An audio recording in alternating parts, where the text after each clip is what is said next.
And now at 5 o'clock, a second chance for dozens in Cook County. Today marked the start of a new beginning for newly minted graduates of Cook County Court's Restorative Justice Program. NBC5's Courtney Sisk reports.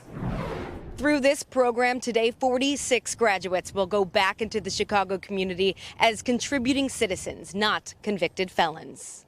If you've never made a mistake, I want you to raise your hand.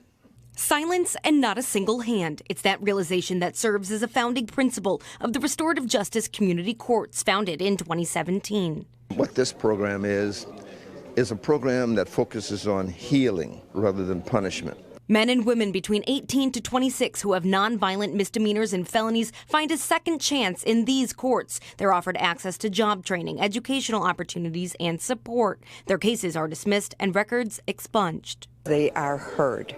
They get to tell their story. That doesn't happen over in the criminal court. Judge Patricia Spratt, who heads the court, says the study evaluated the program post-graduation compared to a control group of people with similar cases. It found just 13% from the program repeated crimes, while 65% of those who never went to the program continued criminal activity. When we return them to the community and they don't commit crimes, the crime rate in the community goes down. And when the crime rate in a community goes down, businesses come back into the community. And Thursday morning marked brighter days ahead for graduates like Jeremiah Clark. It feels great.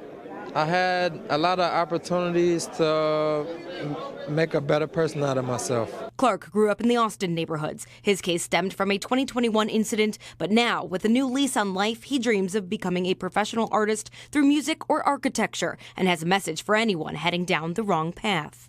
I believe they should keep pushing and move forward no matter how many obstacles are stuck in their way. In North Lawndale, Courtney Sisk, NBC5 News.